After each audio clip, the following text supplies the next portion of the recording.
Hello guys, बीजीसीसी class में आपका स्वागत है। आज हम फिर से बेसिक से लेकर के आए हैं त्रिकोणमिति, जिसे आप एक बार पढ़ लीजिएगा तो आपको कोई भी बुक पढ़ने की जरूरत नहीं पड़ेगी। हम बात कर रहे हैं क्लास 10th के त्रिकोणमिति, जो 10वां में डायरेक्टली रूप से 10वें में ही शुरू किया गया है। और हम लोग त्रिकोणमिति के बारे में जानेंगे। किसके बारे में जानेंगे? त्रिकोणमिति के बारे में जानेंगे। और त्रिकोणमिति को गणित का सबसे खतरनाक शाखा माना जाता है, व्यवहारिक शाखा माना जाता है। हम बात कर रहे हैं त्रिकोणमिति का। अंग्रेजी शब्द ट्रायगोनोमेट्री 3 शब्दों के योग से बना है, यानी ट्रायगोनोमेट्री त्रिकोणमिति जो है 3 शब्दों के योग से मिलकर के बना होता है, जैसे कि ट्राई, गोन, मेट्रोन। ट्राई का अर्थ होता है 3, गोन का अर्थ होता है भुजा, मेट्रोन का अर्थ होता है माप। वास्तव में त्रिकोणमिति में एक त्रिभुज की भुजाओं और कोणों के बीच के संबंध का अध्ययन किया जाता है।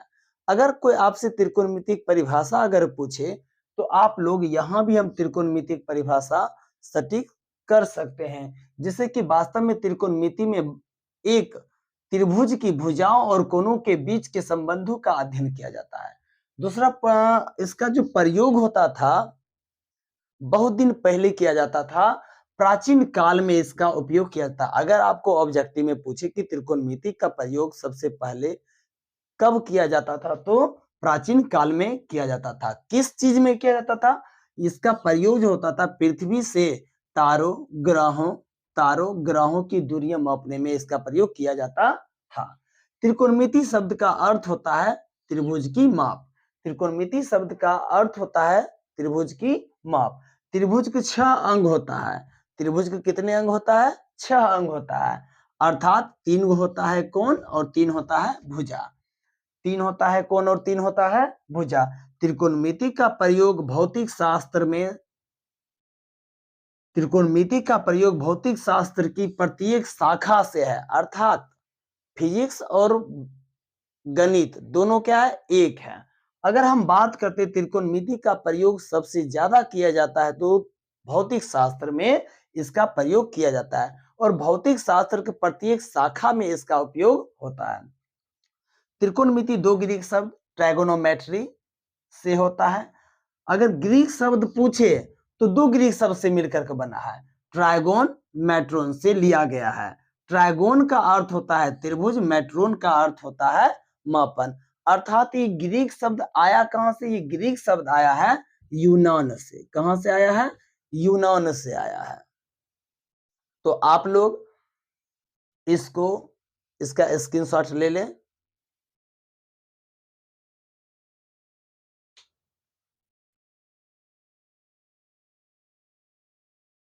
तो बच्चों स्क्रीनशॉट ले लिया होगा आपने। तो हम और क्या देखते हैं कि त्रिकोणमिति गणित की वह शाखा है जिसमें त्रिभुज, भुजाओं, कोणों की मापों तथा उससे संबंधित प्रश्नों का अध्ययन किया जाता है। त्रिकोणमिति गणित की वह शाखा है जिसमें त्रिभुज, भुजाओं, कोणों की माप तथा उससे संबंधित प्रश्नों का अध्ययन किया जाता है। इस अध्ययन में हम एक समकोण त्रिभुज की भुजाओं के कुछ अनुपातों का उसके न्यून कोणों के सापेक्ष अध्ययन करेंगे, जिन्हें कोण के त्रिकोणमितीय अनुपात कहते हैं। अर्थात त्रिकोणमितीय अनुपात अगर पूछे आपसे कि त्रिकोणमितीय अनुपात किसे कहते हैं, तो आप यह डिफिनेशन आराम से दे सकते हैं और आपका बिल्कुल सही होगा। कोण की माप किसे कहते हैं? हम कोण की माप के बारे में जानेंगे।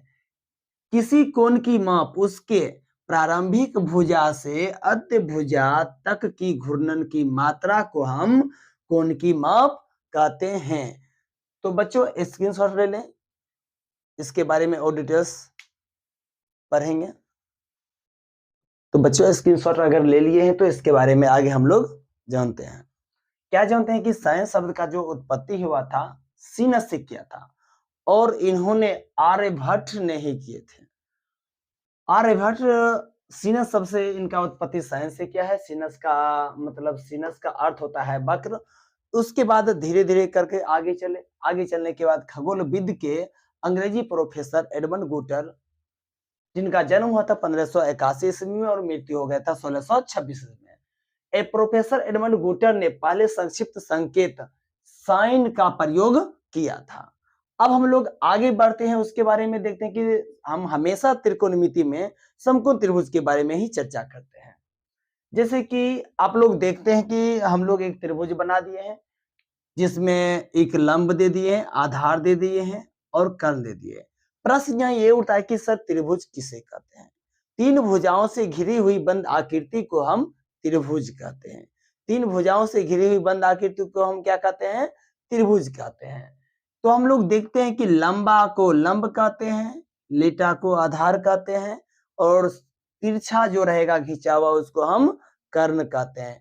अर्थात आप लोग महाभारत देखे होंगे, महाभारत में सबसे बड़े बेटे का नाम कर्ण होता है, उसी प्रकार त्रिभुज के सबसे बड़े बेटे का नाम कर्ण होता है। तो हम लोग देखते हैं कि साइन, साइन जो होता है, साइन का अर्थ होता है पाप, लेकिन अगर हम साइन के साथ अगर थीटा जोड़ते हैं तभी हमारा सही होगा, अन्यथा गलत हो जाएगा। तो हम लोग क्या देखते हैं कि साइन, यहां पर हमको देखना है कि न्यून कोण, अर्थात ये न्यून कोण एक बन गया और एक ये न्यून कोण बन गया, और ये जो बी है, बी क्या हो जाएगा? समकोण त्रिभुज हो जाएगा। अर्थात अगर थोड़ा सा सपोज कीजिए कि लंब, और जब सी पूछेगा तो सी पूछेगा तो लंब हो जाएगा ये, और अगर ए पूछेगा तो लंब हो जाएगा ये। इसमें बच्चे बहुत ही कंफ्यूज होते हैं। जैसे कि हम इसको एक कहानी के द्वारा समझाएंगे। अगर मान लीजिए कि कहीं भी अगर झगड़ा हुआ तो वहां पर अगर पंचायती को बैठाया जाएगा, तो जहां पर सरपंच बैठेगा तो उसके सामने वाला जो चोर रहेगा वो तो खड़ा रहेगा, तो इसका मतलब लंब हुआ। अगर मान लीजिए कि सरपंच को यहाँ बैठा दिया जाए तो इसके सामने वाला क्या हो जाएगा? लंब। अगर सरपंच जी को यहाँ बैठा दिया जाएगा तो इसके सामने वाला हो जाएगा लंब। अर्थात इसका जो एक ट्रिक भी होता है याद करने का, जिसे हम लोग जानते हैं लाल कक्का के नाम से। किसके नाम से जानते हैं? लाल कक्का के नाम से जानते हैं। किसके नाम से जानते हैं? लाल कक्का के नाम से जानते हैं, जिसे हम लोग हिंदी क्या कहते हैं? एल फॉर लंब कहते हैं, ए फॉर आधार कहते हैं और के फॉर कर्ण कहते हैं। तो स्टूडेंट आप लोग समझ गए। तो साइन थीटा का क्या होता है, और इसके जैसे यहाँ पर देखा जाए तो एल बाई के है तो इसका मतलब क्या हो जाएगा? साइन हो जाएगा। और ए बट्टा के है तो इसका हो जाएगा कॉस का हो जाएगा। एल बट्टा ए है तो ये हो जाएगा टेन का हो जाएगा। उसके बाद फिर इस तरह से हम लोग घूमे हैं, फिर इस तरह से घूमेंगे तो क्या हो जाएगा? ए बट्टा एल हो जाएगा। उसके बाद के बट्टा ए हो जाएगा, उसी प्रकार के बट्टा एल हो जाएगा।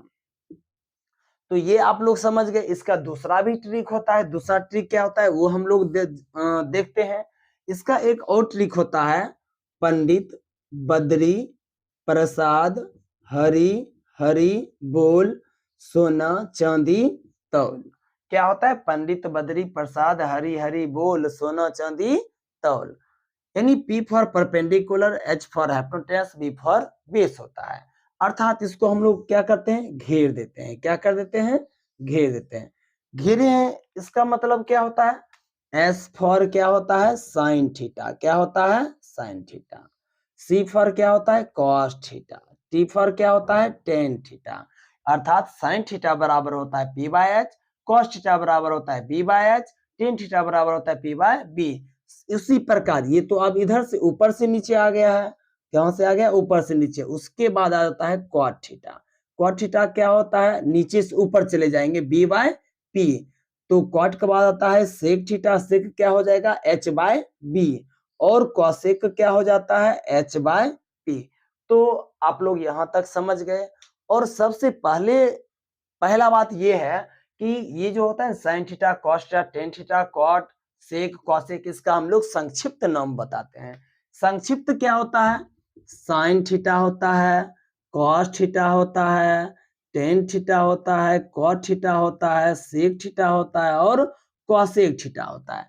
तो बच्चों क्या सीखे कि sine theta, cos theta, tan theta, cot theta, sec theta और कॉसेक थीटा, इसको हम लोग याद कैसे करेंगे, तो हम लोग देखते हैं, इसको हम बोलेंगे SC आया, SC आया, TC लिया, TC लिया, स्कूल गया, स्कूल गया।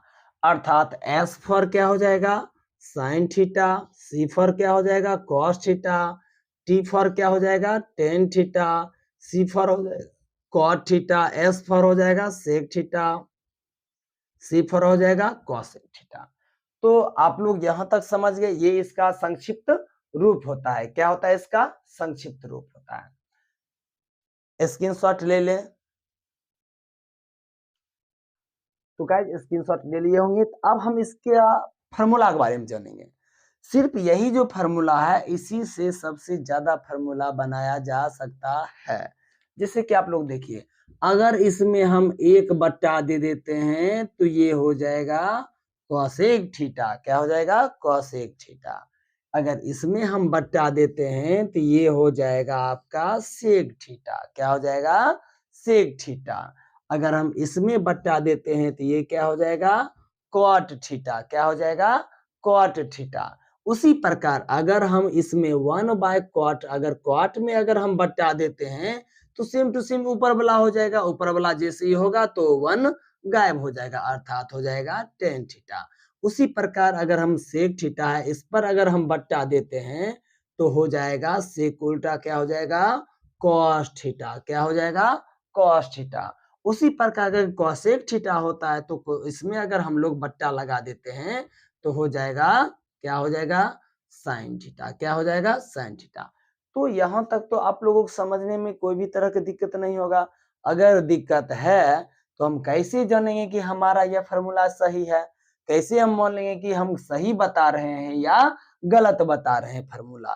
तो हम इस पर विचार करते हैं कि हमारा फार्मूला सही है या गलत है, सही है या गलत है। तो हम लोग देखते हैं कि कैसे सही है और कैसे गलत है। जैसे कि देखते हैं 1/sin थीटा बराबर हम क्या बताए थे, क्या बताए थे, क्या बताए थे, कॉसेक थीटा। क्या बताए थे, कॉसेक थीटा। तो यहां लिख देते हैं कॉसेक थीटा। तो हम लोग वही लाल कक्का पर चले जाते हैं या पंडित बद्री प्रसाद हरिहरी बोल पर चले जाते हैं।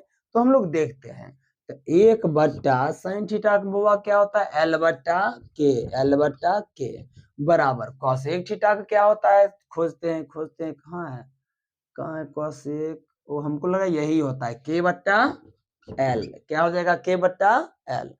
अच्छा बच्चे आप लोग जानते हैं कि 1 हम इसको L/K कर सकते हैं। हाँ जरूर कर सकते हैं। आप लोगों को तो भाग आता ही होगा, बचपन में सीखे होंगे 2-3 क्लास में। तो देखते हैं भिन्न का भाग क्या होता है, क्रॉस मल्टीप्लीकेशन होता है। k को x से मल्टीप्लाई करेंगे तो k, l को x गुना करेंगे तो l। अर्थात हमारा जो ये फॉर्मूला है बिल्कुल सही है। तो बच्चे उतार सकते हैं आप लोग। तो बच्चे हम इसमें कुछ एग्जांपल लेकर समझ लेंगे तो और ज्यादा ही बेहतर होगा। चलो हम देखते हैं। अब इसका जो वैल्यू होता है मान लेते हैं 3 है। कितना है, 3। इसका वैल्यू हम मान लेते हैं 4 है। क्या है, 4 है। अगर ये 4 है ये 3 है तो आप लोग पढ़े होंगे कि कर्ण के स्क्वायर बराबर, कर्ण के स्क्वायर बराबर लंब के स्क्वायर जोड़ आधार के स्क्वायर होता है। कर्ण के स्क्वायर बराबर क्या होता है, लंब के स्क्वायर जोड़ आधार के स्क्वायर होता है। चलो हम लोग देखते हैं, अगर आपसे आधार पूछे तो आधार को झाँप देना है। इन्नू प्लस है तो इधर आए क्या हो जाएगा, माइनस हो जाएगा। क्या हो जाएगा, माइनस हो जाएगा। जैसे कि यहाँ देखते हैं कर्ण के स्क्वायर घटा लंब के स्क्वायर बराबर आधार के स्क्वायर। तो हम क्या जानते हैं कि बड़ा से ही हमेशा छोटा को घटाना है। तो बड़ा भाई है कर्ण, कर्ण को हमेशा छोटका भाई से, छोटका भाई को क्या करेंगे, बड़का भाई से घटा देंगे। अगर आपसे पूछे लंब के स्क्वायर तो लंब को झाँप देना है, तो आधार को इधर भगा देना है। तो क्या हो जाएगा, कर्ण के स्क्वायर घटा आधार के स्क्वायर बराबर लंब के स्क्वायर होता है। तो चलो गाइज अब हम लोग इस पे एक हिसाब के बारे में जानते हैं जो हम लोगों को कर्ण नहीं दिया गया है, कर्ण नहीं दिया है।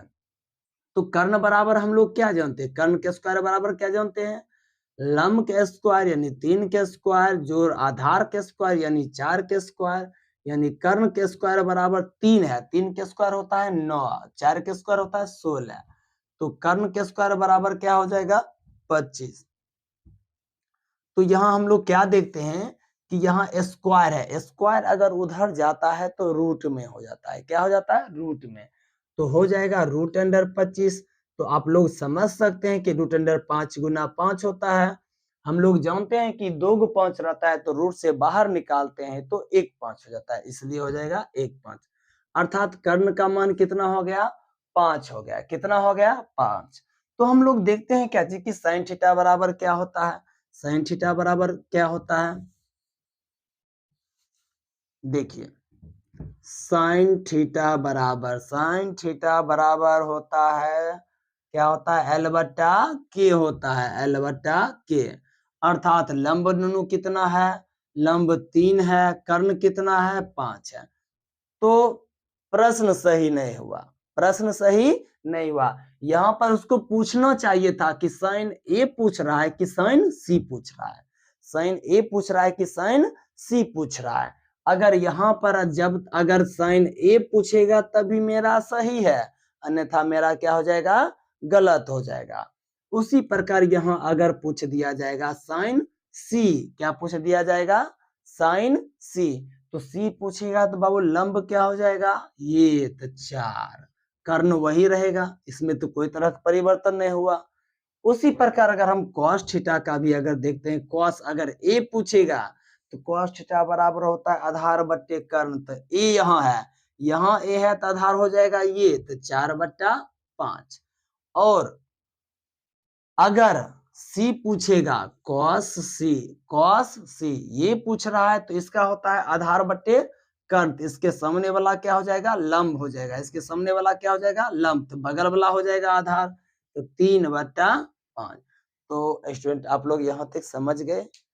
अगर यहाँ तक समझ गए, आज तक क्लास इतना ही। कल हम फिर नेक्स्ट डे मिलेंगे इससे आगे के चैप्टर लेकर के। और अब से आपका लगातार क्लास जारी रहेगा। और त्रिकोणमिति का जब तक पूरा क्लास नहीं हो जाएगा, पूरा बुक्स पूरा सिलेबस नहीं होगा खत्म, तब तक यह चलते रहेगा।